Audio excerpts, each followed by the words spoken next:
세상에, 이런 채널이 있다는 걸 왜 이제서야 알게 된 걸까요? 안녕하세요. 저는 나이 40살의 이혼녀가 된 여자입니다. 정말 제 인생에 이런 일이 생길 거라고는 전혀 생각도 하지 못했고, 제가 이혼을 하게 될 거라고는 상상도 한 적이 없었습니다. 나이 40이 적다면 적고 많다면 많은 나이지 않겠어요? 지금 나이에도 충분히 좋은 사람 만나서 새 출발할 수 있을 거라 생각은 하지만 그럼에도 불구하고 참 씁쓸하네요. 제가 지금부터 풀어나갈 이야기는 조금 답답할 수도 혹은 일부분 시원할 수도 있는 이야기입니다. 저에게는 크나큰 상처이긴 했지만 모든 일이 다 지나간 뒤 다시 생각해보니 지금이라도 탈출하게 된 게 참으로 다행이지 않나 싶네요. 하늘이 저를 조금 더 빨리 도와주셨다면 더 좋았을 테지만요. 그러면 미뤄둔 이야기를 지금부터 꺼내보겠습니다.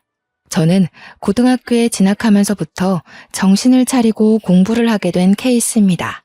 대기업에 취직하겠다는 일념 하나로 17살 때부터 코피 쏟아가면서 공부를 했습니다. 고등학교 다니던 시절에 일찌감치 워드 자격증도 땄고요. 공부를 하는 틈틈이 한자 급수 시험도 보고 했습니다. 오로지 취업을 빨리 하겠다는 일념 하나로 만들어낸 결과물이었습니다. 부모님은 커서 뭐가 되려고 저렇게 악착같이 사냐고 했는데 그 결과물이 바로 대기업 입사였네요. 대학 다니던 시절에도 인턴십 참여에 불을 켜고 달려들었고 중간에 교환학생 프로그램도 선정되어 다녀왔습니다. 줄줄이 늘어놓는 이유는 제가 대기업 취직에 성공을 했고 능력도 인정받아 초특급 승진을 했기 때문입니다. 저와 남편이 만나게 된 자리도 회사였기 때문에 회사 이야기를 빼놓을 수가 없네요. 같은 대기업에 다니면서 서로의 연봉도 다 알 만큼 친한 사이였는데 원래 오빠가 여보 되는 거 아니겠습니까?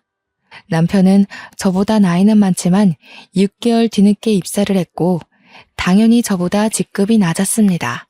제가 초특급 승진을 했다고 했잖아요.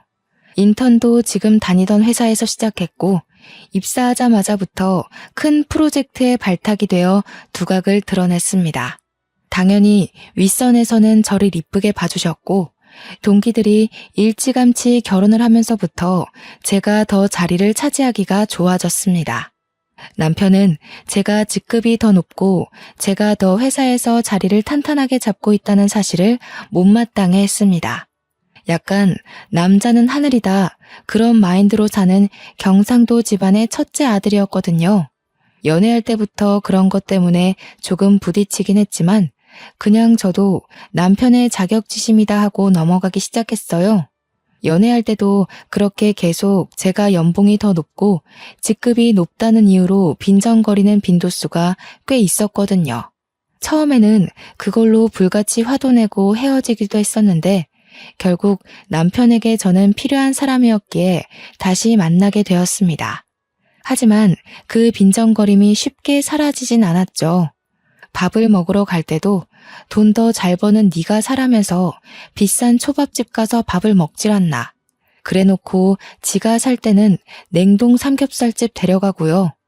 커피를 마실 때도 제가 살 때는 케이크며 쿠키며 엄청나게 사서 주머니에 꾸역꾸역 챙겨가질 않나. 물론 지가 살 때는 아이스 아메리카노 한 잔 사고 끝이고요. 뭘 하려고 하면 돈 잘 버는 네가 사는 거지?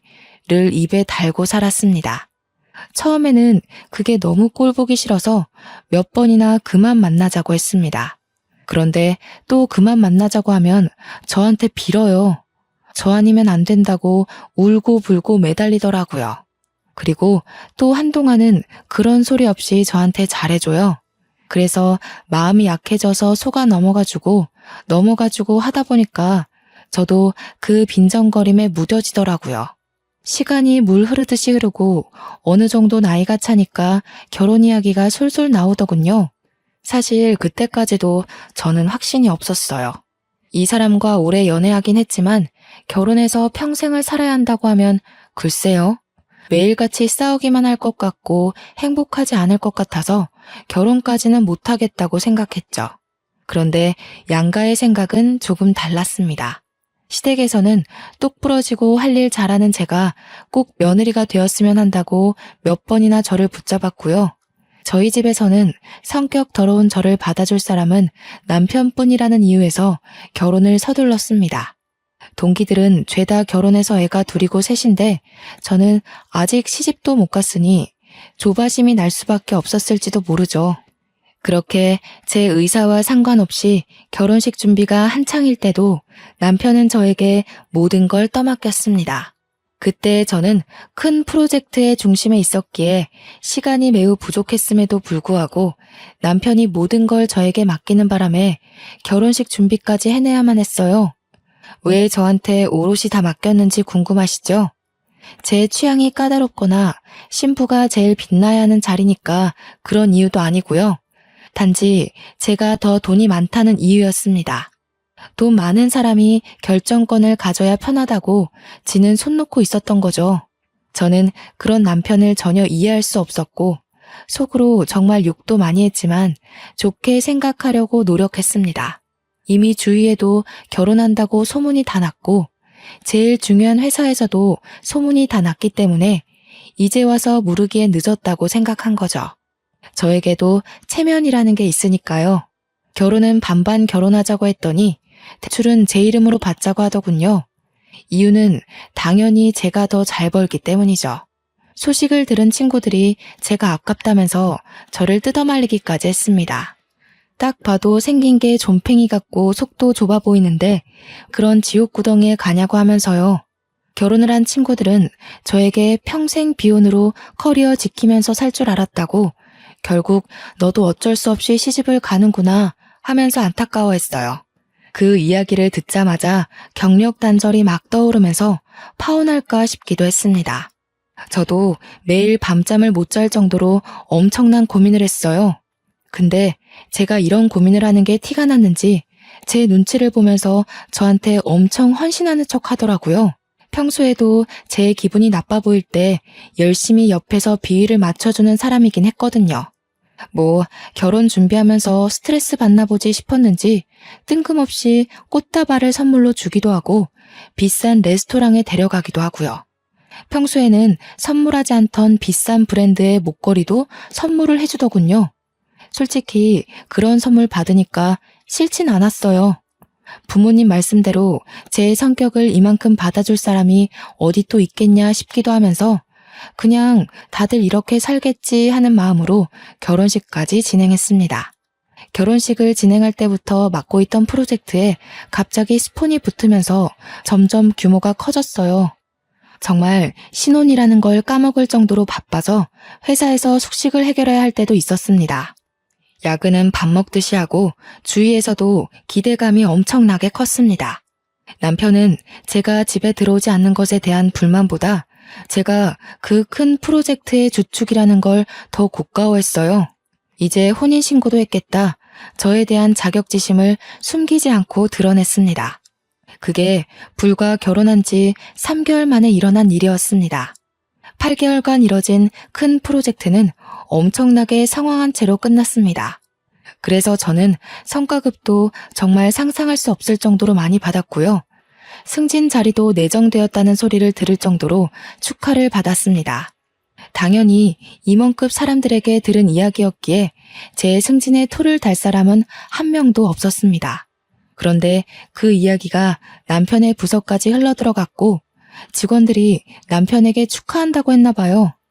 성과급도 많이 받고 승진까지 따놓은 당상이라며 결혼하고 아주 잘 됐네. 이런 식의 칭찬이요. 자격지심이 강한 남편이 그 소리를 과연 곱게만 들었을까요? 그날 이후로 남편은 집에서든 회사에서든 저를 경쟁의 상대로 보는 건지 뭔지 저에게 아주 기분 나쁜 티를 팍팍 냈습니다. 예를 들면 회사 일에 미쳐서 집안일은 전혀 돌보지 않는다고 이야기를 하질 않나, 시댁에 전화 걸어서 제가 밥 한 끼 안 차려준다고 욕을 하질 않나 하면 시모가 저한테 전화해서는 진짜 결혼해서 밥 한 번 안 차린 게 맞냐고 물어보기까지 했어요. 아니 회사 일이 바쁜데 어떻게 합니까? 저는 정말 제 명예를 위해서라면 어떤 일이든 해낼 수 있었거든요. 고등학교 입학할 때부터 목표에 두었던 대기업 입사였는데 당연히 밥 차릴 시간에 프로젝트 하나 더 따낼 생각을 해야 되지 않겠어요? 저는 남편에게도 솔직하게 이야기했어요. 나에게는 뚜렷한 목표가 있고 그걸 해내기 위해서는 밥 차리는 시간까지 모조리 회사에 쓰고 싶다고요.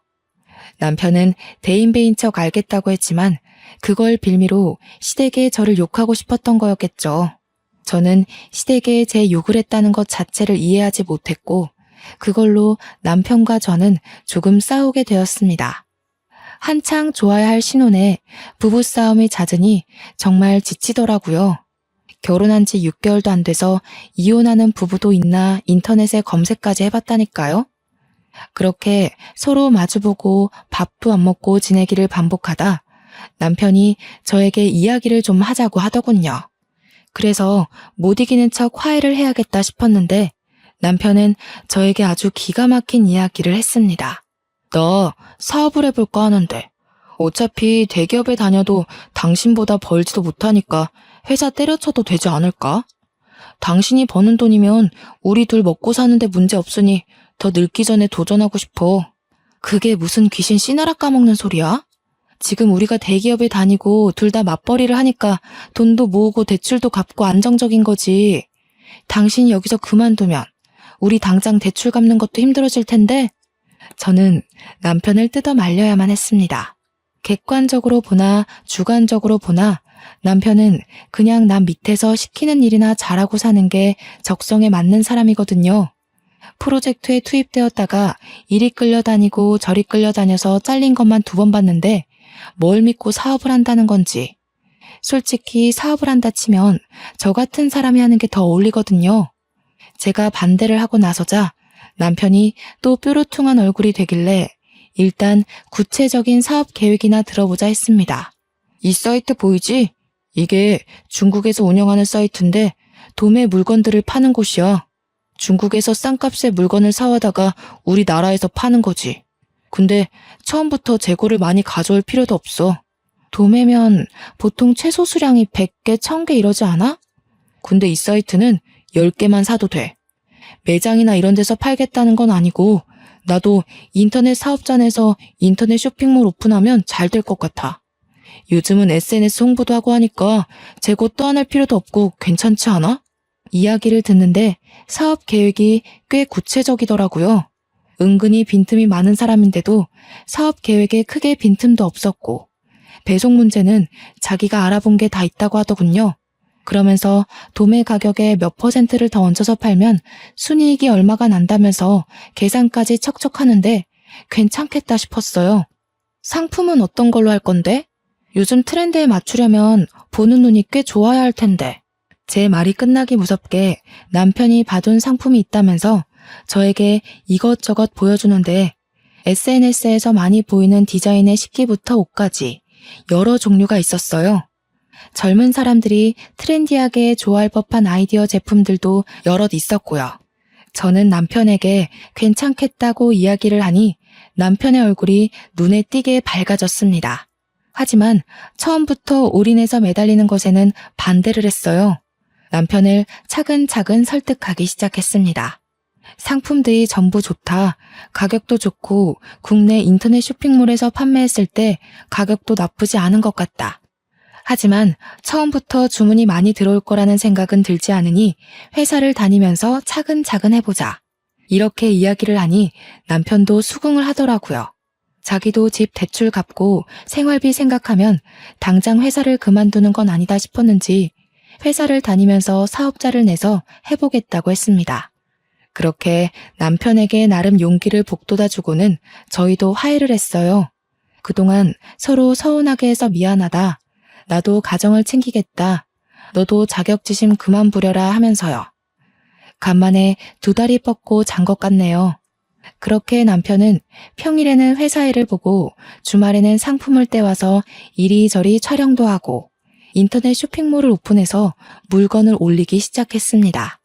처음에는 10개, 20개 사서 팔았던 제품이 점점 주문이 늘어나자 50개, 100개가 되었어요. 말 그대로 오픈한 지 2-3달 만에 대박이 나고 말았습니다. 배송 보내느라 평일에 퇴근하고 와서는 남편과 둘이 상품 포장하는데 시간을 다 보내야만 했어요. 저녁밥도 제대로 먹지 못할 만큼 바쁘니 저희도 점점 지치기 시작했습니다. 처음에는 작은 방에 물건들을 두고 재고를 파악해가면서 물건을 배송했는데 주문량이 늘어나니까 방 정리가 되지 않는 거예요. 창고를 하나 얻어서 물건을 쌓아야 할 지경이 오니까 남편도 저도 둘이서 할 수 있는 업무량이 아니다 싶었습니다. 물건 배송 나갈 걸 포장하는 와중에도 쉴 새 없이 주문이 밀려 들어왔으니까요. 트렌드가 또 얼마나 휙휙 바뀌는지 잘 아시죠? 새 물건은 계속 들어오고 집 거실까지 물건이 꽉 차서 발 디딜 틈이 없고 결국에는 집 근처에 크게 나온 지하 창고에 새를 얻어서 물건을 정리하기 시작했습니다. 평일에 회사 일 때문에 창고 정리도 못하고 배송이 점점 밀리자 남편이 드디어 회사를 그만두겠다고 했습니다. 월 매출만 따져봐도 지금 남편이 버는 월급보다 훨씬 많은 돈을 벌 수 있었거든요. 남편의 성공과 동시에 저는 약간 불안해졌지만 남편에게 처음부터 약속했던 게 있었던지라 저는 퇴사에 찬성해줬습니다. 쇼핑몰을 시작한 지 6개월 만에 남편이 버는 돈은 제 월급보다 많아졌어요. 회사를 그만두고 직원을 둘이나 뽑아서 배송 업무를 도맡아서 하게 했고요. 저는 점점 늘어나는 남편의 쇼핑몰 규모에 정말 입이 떡 벌어지고 말았죠.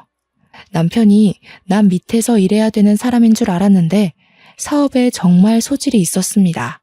제가 모르는 사이 맘카페 같은 곳에도 홍보를 했고 SNS 활동도 활발하게 하면서 사업을 점차 키우고 있었던 거죠.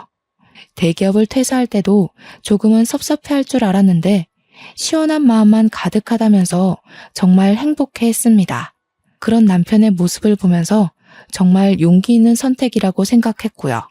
그런데 남편이 저보다 월급이 많아지고 사장님 소리도 듣고 장사가 정말 잘 되니까 점차 저에게 의쓰대기 시작했어요. 카드 하나 띡 던져주면서 앞으로 생활비는 본인이 책임지겠다면서 제가 버는 돈은 푼돈이니까 전부 저금을 하라는 거예요. 은행에 가서 펀드 가입도 하나 하고 적금도 들으라고 종용했어요. 그러면서 자동이체까지 걸어버리고 저한테 앞으로는 가계부도 쓰고 버는 돈 전부 모으고 있는지 확인하겠다고 저를 올가매는 거예요. 그 전까지는 제가 버는 돈이 더 많으니까 제가 옷을 사거나 가방을 사는 것에 뭐라고 한마디도 못하더니 월급이 역전되니까 저한테 그런 거 하나하나 허락받고 사라고 간섭을 하는 거죠. 하지만 저희도 대출금도 갚아야 하고 나중에 아이도 가질 계획이었으니까 돈을 모아야 한다고 생각은 했어요. 그래서 남편 말도 일리가 있다고 생각하고 돈을 모으기 시작했습니다. 본인이 받은 퇴직금은 투자를 하겠다며 주식에 다 쏟아부었습니다. 저는 그 돈으로 차라리 사업을 더 키워보라 했지만 지금도 충분히 버는데 더 키워봤자라며 제 말을 무시하더군요. 솔직히 저는 주식이 좀 무서웠거든요. 한 방에 돈을 다 잃어버릴 수도 있으니까요. 남편은 은근히 투자에 눈이 밝은 사람이었어요. 저를 은행에 데려가서 펀드 계좌를 만들게 했을 때는 손해가 날 수도 있다고 해서 겁먹었는데 남편이 골라준 종목마다 다 오르더군요. 남편의 퇴직금으로 쌓아올린 주식도 꽤 수익이 났다고 했어요. 제가 눈으로 직접 본 건 아니니까 진짜인지 아닌지는 모를 일이지만요. 그래도 똑부러지게 잘하니까 저도 점차 남편에게 의지하기 시작했습니다. 그러던 어느 날 남편이 직원 2명으로도 물건이 감당이 안 된다면서 직원을 더 늘리겠다고 하더군요. 원래 저와 일일이 상의하던 사람이었는데 장사가 잘 되고 주위에서도 사장님 하니까 이제는 일방적인 통보를 했어요. 어차피 제 사업 아니고 저는 대기업에서 여전히 일을 하고 있었기에 서운하진 않았지만요. 처음에는 시부와 시모도 남편을 도와서 배송 물건을 포장하고 했었는데 자꾸 실수를 하신다는 거예요. 저는 그래도 시부모에게 용돈 줄 명분도 생기고 천천히 확인하면서 일하면 되지 않냐고 시부모랑 함께 하라고 했어요. 근데 남편이 저에게 버럭 화를 내더라고요. 우리 부모님한테 내가 용돈 주겠다는데 너 지금 그거 고가워서 우리 부모님 일 시키려고 하는 거냐고요. 저는 그런 뜻이 아니라고 이야기했죠.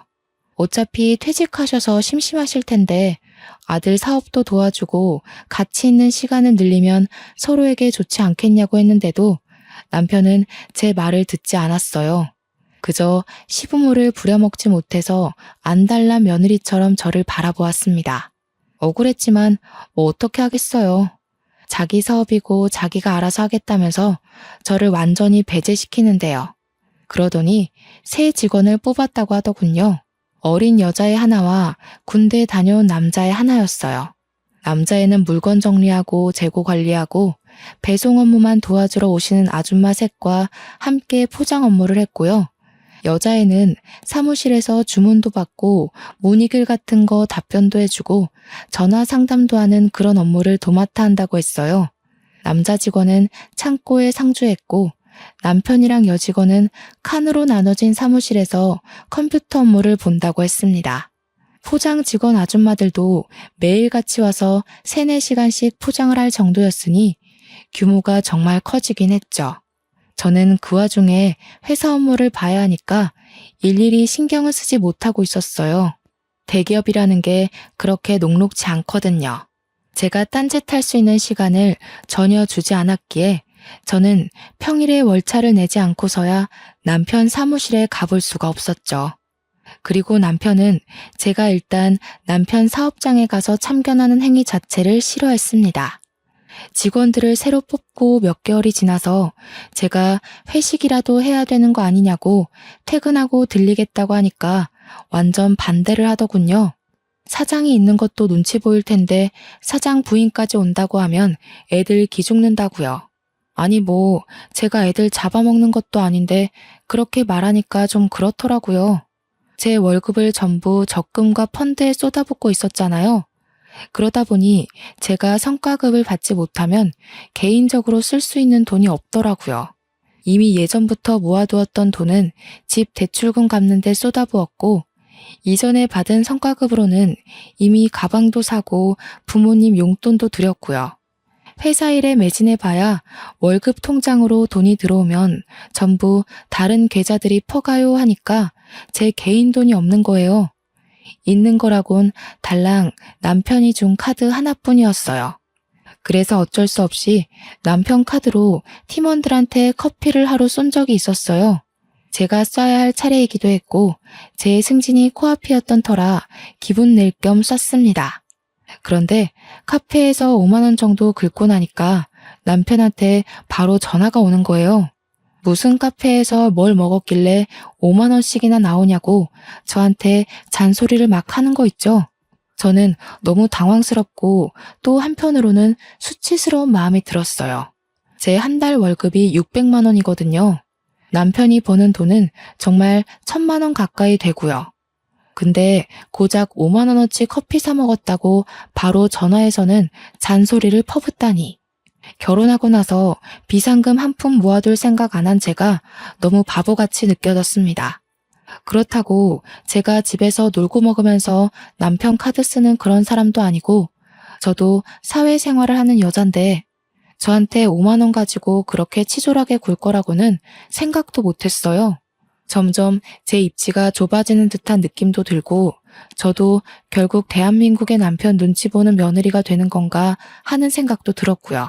근데 거기서 끝나지 않고 남편이 갑자기 대기업 다니던 시절을 들먹이면서 자격지심을 또 부리는 거예요. 그깟 회사 다니면서 너한테 굽신거렸던 거 생각하면 열불이 뻗친다나 뭐라나. 진즉 사업을 했으면 그때 너한테 그렇게 수그릴 필요도 없었는데 이러면서 저한테 그 월급 받아서 뭐 할 거냐고 하더라고요. 고작 600만 원 벌면서 언제 벌어서 언제 쓰냐고. 저는 진짜 그 말을 듣는데 아니 이 사람이 돈 좀 번다고 이렇게 달라질 수 있나 싶었습니다. 사업 시작한 지 1년도 안 된 사람이 너무 기고만장하다는 생각이 들었어요. 저한테 대기업 다니는 거 아무짝에도 소용없다면서 차라리 때려치우고 자기 일을 도우라는 거예요 글쎄.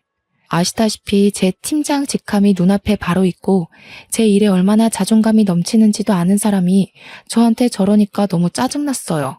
그래서 저도 지지 않고 말했죠. 당신이 회사 다닐 때 성과를 못 내서 그만큼 벌었던 거지 나는 잘나서 잘 번다고. 누가 요즘 월급쟁이로 600만 원이나 벌겠냐고.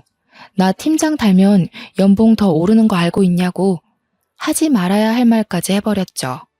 당신 사업이 언제까지 잘 될 것 같냐고요. 그 말에 남편이 거품 물고 저한테 막 달려들었어요. 사업 망하라고 고사 지내는 거 아니냐, 자격지심 있는 거 아니냐면서 저한테 따지더라고요. 자기 사업 잘 되니까 배 아픈 거냐면서 애초에 사업 못하게 하려던 것도 저한테 굽신거리는 꼴, 평생 보고 살고 싶어서 그러는 거 아니냐고. 아니, 제가 사업이 잘 될지 안 될지 어떻게 알고 그런 생각을 하겠어요? 저도 말이면 단줄 아냐고 엄청 소리 높여서 이야기를 했고 결국 둘 다 부부싸움에 지쳐서 말도 안 하고 살게 되었습니다. 여자가 말이야, 남편 사업장 돕는 게 내조야 내조. 언제까지 그 사업이 잘 되기만 할 것 같아? 당연히 고정 수입이 있어야지. 누구 하나가 잘 벌고 못 벌고가 중요한 게 아니라 어쨌든 먹고 살아야 할 고정 수입은 필요하지 않겠냐고. 내가 생활비도 넉넉하게 주고 있잖아. 카드 하나 던져주고 내가 뭘 사 먹는지까지 일일이 체크하면서 뭘 넉넉하게 준다는 거야. 나도 내 돈 다 묶여있지만 않으면 당신 돈 안 쓰고도 살 수 있어. 그날 이후로 남편과 저는 대화를 하지 않게 되었어요. 어차피 입을 열어봐야 서로 상처 주는 대화만 하게 되었으니까요.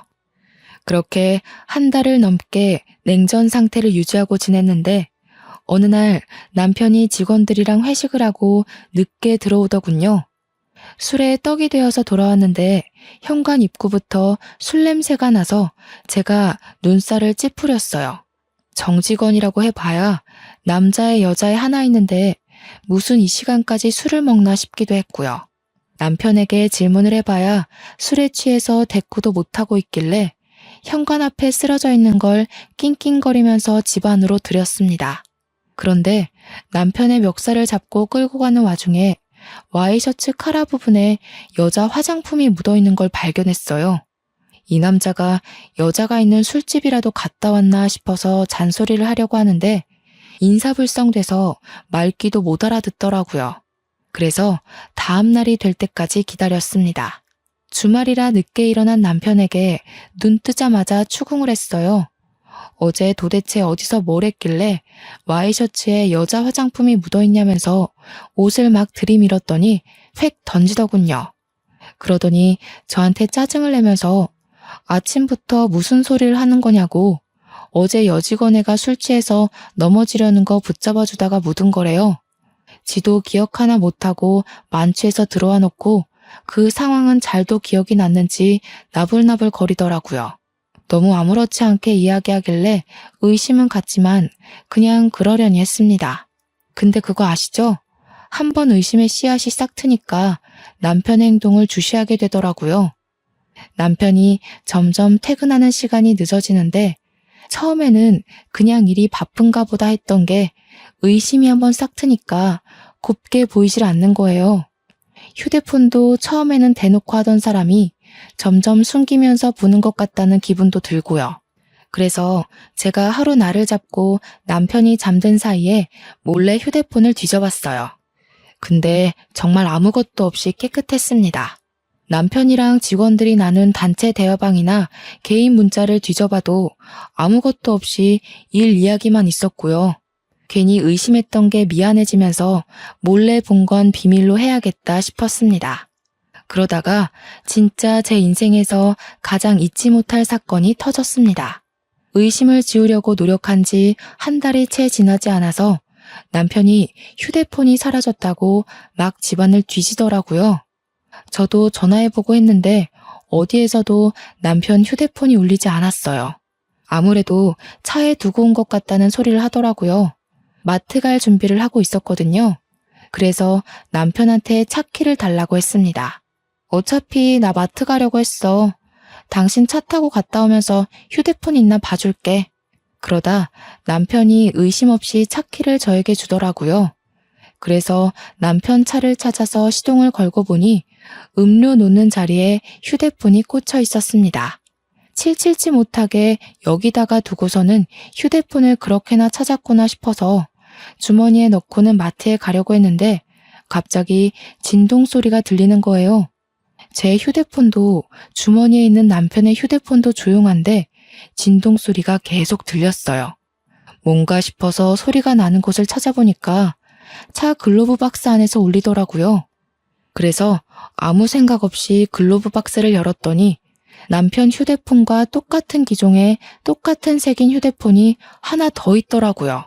순간 등줄기에서부터 소름이 쫙 끼치면서 금기의 열매를 먹은 것 같은 기분이 들었습니다. 발신자를 확인하니 하트라고 되어 있었어요. 저는 덜덜 떨리는 손으로 전화를 받았습니다. 웬 여자가 여보세요? 하길래 제가 누구세요? 라고 반문을 했어요. 그러니까 여자가 누구세요? 하는 거예요. 그래서 제가 너 누구냐고 하니까 전화를 말없이 끊더라고요. 그래서 너무 어이가 없어서 남편에게 전화를 하려고 보니 제 주머니 속에 휴대폰이 있잖아요. 쎄한 느낌의 남편 것으로 추정되는 다른 휴대폰을 뒤져보려고 하니 비밀번호가 걸려 있더라고요. 이거 분명히 뭐 있다. 남편이 바람난 게 틀림없다 하는 생각이 들었습니다. 마트를 다녀와야 하니까 내비게이션을 딱 켰는데 거기서 또 소름이 돋더라고요. 최근 주소지 검색 목록이 생각나서 그걸 딱 눌렀는데 웬 오피스텔 주소가 엄청 찍혀 있는 거예요. 땡땡동 땡땡 오피스텔이라고 적혀 있는데 남편 사무실에서 10분 거리거든요. 저는 뭔가에 홀린 사람처럼 남편의 블랙박스를 뒤졌습니다. 블랙박스에 녹화된 목록을 하나하나 뒤져보는데 땡땡 오피스텔 앞에서 찍힌 녹화본이 있더군요. 숨죽여서 화면을 제 휴대폰으로 하나하나 녹화하기 시작했어요. 남편이랑 여자가 오피스텔로 들어가는 모습 전부를 날짜까지 정확하게 보이게 찍었습니다. 찍는 내내 손이 어찌나 떨리고 호흡이 가빠지는지 결혼할 때부터 할까 말까 떠밀리듯 결혼한 남편이었지만 바람을 핀다는 게 확실해지니 정말 깊은 배신감이 들었어요. 증거를 나름 수집해놓고 마트에 가서 정말 아무 생각 없이 장을 보고 집으로 돌아와 남편에게 주머니에 있던 휴대폰을 주었습니다. 그랬더니 남편이 차에 있었냐고 하더라고요. 차에 있었어. 근데 휴대폰이 하나 더 있더라? 하트한테 전화 왔는데 내가 받았어. 그러자 남편 얼굴이 갑자기 딱딱하게 굳으면서 아무 말도 못하더라고요. 이 인간 나한테 딱 걸렸다 하는 생각이 들었죠. 근데 갑자기 표정을 싹 바꾸더니 무슨 소리냐고 웬 하트? 이러는 거 아니겠어요? 얼마나 가증스럽던지. 정말 코웃음이 뻥 하고 나올 것 같았습니다. 저는 글로브 박스에서 발견한 휴대폰도 남편에게 던졌어요. 그러자 남편이 빼도 박도 못한 증거를 들킨 것처럼 휴대폰을 양손에 쥐고 아무 말도 못하더라고요. 그 여자 누구야? 당신 회사 여직원이야? 그래서 오피스텔에 살림 차렸어? 땡땡동 땡땡 오피스텔에. 당신이랑 여자랑 들어가는 거 다 찍혔더라. 블랙박스까지 이미 다 확인하고 오는 길이니까 변명할 생각 하지 마. 오해야. 그리고 그걸 뒤져보긴 왜 뒤져봐? 당신 무슨 의부증 있어? 남의 사생활을. 부부끼리 사생활까지 존중해줘야 하는 거야? 그 사생활이라는 게 바람인 거고 내가 어디까지 눈 감아줘야 하는 건데 말해봐. 제 말에 남편이 아무 소리 못하고 부들부들 떨더라고요. 바람 필 때는 좋아서 몰랐겠지만 걸리고 나니까 이제 와서 후회라도 하는 건지 뭔지. 그런데 남편이 갑자기 한숨을 내쉬더니 오히려 당당하게 나오는 게 아니겠어요? 야, 남자가 사업하고 돈도 좀 벌고 하면 바람도 한 번쯤은 필 수도 있는 거지. 그거 실수잖아. 실수 한 번을 용서 못 해줘? 그냥 그런가 보다 하고 넘어가는 미덕도 없냐 너는? 네가 뭐 어떻게 할 건데? 나랑 이혼이라도 하게? 지금 그걸 변명이랍시고 입 밖으로 내뱉는 거야? 바람이 실수라고? 나도 실수해도 되는 거야? 너랑 나랑 같냐? 꼴랑 500만 원 좀 넘게 벌면서 내가 턱턱 가져다 주는 돈 없으면 어떻게 살려고 그래? 그렇게 말하는데 정말 개구리 올챙이 시절 생각 못한다는 말이 딱 떠오르더라고요. 여자 혼자 사는데 월 500에서 600만 원이면 당연히 배부르게 먹고 살 수 있다는 생각은 왜 못하는 걸까요? 그리고 지 대기업 다닐 때 저보다 훨씬 못 벌었었거든요. 혼자 살면서 그 정도 월급이면 떵떵거리면서 살 수 있는데 지가 지금 버는 돈에 심취해서 저를 깎아내리니 너무 짜증났습니다. 바람은 둘째치고 저런 마음을 가진 사람과 살아야 한다는 게 개탄스러웠어요. 어차피 한순간 지나가는 바람이야. 내가 알아서 정리하고 올 테니까 그냥 그때까지만 냅둬. 내가 미쳤냐? 한 번 바람핀 인간은 두 번, 세 번 계속 바람피면서 살게 돼 있댔어. 그냥 이혼해. 내가 뭐가 아쉬워서 너 같은 인간이랑 같이 살아? 누가 아쉬울 것 같아? 아쉬운 건 너지. 내가 벌어다 주는 돈 없으니까. 너같이 대기업 다닌답시고 일에 미쳐서 남편은 신경도 안 쓰는 여자 나도 필요 없어.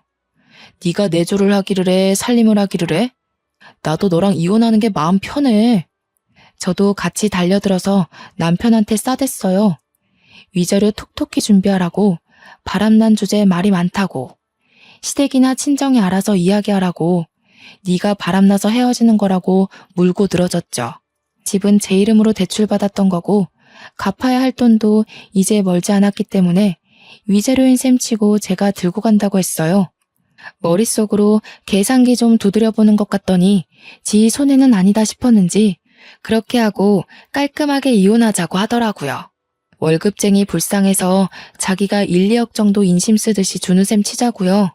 끝까지 그 잘난 사업장 얼마나 가나 지켜본다 했죠. 그 여자는 제 생각대로 회사 여직원이었어요. 나이도 고작 20대 중반이던데 어쩌다 16이나 차이 나는 남자한테 빠져가지고 그렇게 인생을 망치는지. 그래도 제 업보다 생각하고 살아야죠. 유부남 꼬셔서 살림까지 차린 건데 근데 저는 그냥 넘어가면 안 되지 않겠어요? 남편과 협의이혼 도장 찍고 아파트까지 다 넘겨받은 이후에 상간녀 소송부터 걸었습니다. 증거야 뭐 블랙박스면 충분하다고 하더군요. 거기다가 제가 그 불륜 남녀들의 휴대폰 수사까지 맡기면 증거야 차고 넘칠 거라고 했어요. 제가 상간녀 소송을 걸고 뒤늦게 남편이랑 상간녀가 송달을 받았는지 전 남편이 저에게 전화가 와서 그 소송 뭐냐고 화를 내더라고요. 상간녀 소송이 상간녀 소송이지 뭐긴 뭐겠어. 저는 그 한마디 알려주고 두 연놈들의 번호를 차단해버렸습니다. 당연히 증거가 충분했기에 소송에서 저는 이겼고 위자료로 2천만 원을 받게 되었습니다. 물론 그 돈도 남편의 주머니에서 나온 돈이었겠지만 속은 시원하더라고요. 승소문을 프린트해서 그 동네 오피스텔이랑 상간녀의 본집 주소지 근처에 죄다 뿌려버렸습니다. 인터넷에 찾아보니 명예훼손으로 걸려봐야 처음에는 벌금 몇십만 원이 전부라고 하더라고요. 게다가 상간녀 아버지가 교육자라고 했으니 타격은 더 클 거라고 생각했거든요. 그래서 그 학교까지 수소문해서 주변에 죄다 뿌려버렸습니다. 당연히 동네고 어디고 죄다 소문이 났을 거고 얼굴을 들고 다니지 못할 만큼 수치스러웠을 거예요. 저는 당연히 명예훼손에 걸렸고 벌금형을 받았습니다. 100만 원에 속은 엄청나게 시원해졌으니 아깝지 않았습니다. 주위 눈치 보면서 상간녀로 평생 사는 게 얼마나 힘들겠어요. 남편이랑 오래 만나봐야 얼마나 더 만날 수 있겠나 싶더라고요. 근데 더 속 시원한 건요. 우리나라랑 중국이랑 문제가 생겨서 중국에서 수출기를 닫아버린 사태에서 찾아왔어요. 수출길이 막히니 남편 사업장에도 당연히 차질이 생겼죠. 물건이 바로바로 들어와야 하는데 물건은 들어오지 않고 차일피일 배송 일자만 미루게 된 거예요. 주문이 들어왔으니 고객들은 돈을 다 냈는데 물건은 3주가 지나도 도착을 안 하니까 어떻게 됐겠어요? 한 번에 환불 요청 들어오고 일부 고객들은 사기 사이트라면서 소송 걸고 소송 걸린 것만 해도 몇십 건이라 일일이 대응하느라 변호사비로 돈 다 털리고 환불해주랴 털려 물건 없어서 장사는 안 되는데 직원들 월급까지 또 따박따박 줘야 하고 거기다가 배송 지연 보상까지 일일이 다 해줘야 한다더라고요. 인터넷에는 남편 쇼핑몰이 배송도 안 해주는 사기 쇼핑몰이라고 올라와서 회원들도 우수수 탈퇴하고 벌금 내고 소송 걸리고 전 남편은 거의 회생 불가 수준으로 쫄딱 망해버렸다고 하더라고요. 망하자마자 당연한 수순으로 상간녀도 잠수 탔다고 하대요. 하필이면 그 오피스텔도 상간녀 이름으로 얻었던 거라 그나마 보증금도 털려버리고요. 이 이야기를 어떻게 알았냐고요? 전 남편이 저한테 전화해서는 막 울면서 이야기를 다 해주더라고요. 차단해놨더니 다른 번호로 전화해서 한 번만 용서해달라고 울고 비는데 저보고 그동안 적금이랑 펀드 투자했던 거 많이 오르지 않았냐고 목돈 됐을 것 같다며 아파트 값도 많이 올랐던데 합치면 안 되겠냐요. 제가 미쳤나요? 그딴 새끼랑 다시 살게. 꺼져. 나도 10살 어린 파릇파릇한 연하남 만나서 행복하게 살 거니까. 너는 너대로 알아서 인생 잘 헤쳐가면서 사세요. 그러고 전화 끊고 바로 차단도 해버렸습니다. 그 이후에 연락이 왔는지 안 왔는지도 모르겠네요. 팀장 달고 새 명함 나오자마자 휴대폰 번호도 바꿔버렸거든요. 지가 생각해도 양심 없을 테니 전화는 안 했길 바랍니다. 지금 저는 정말 탄탄대로 잘 밟아가면서 팀장으로서 팀원들 잘 챙기면서 지내고 있어요. 전 남편에게 후원장담했던 것처럼 연하남과 썸 타면서 지내고 있네요.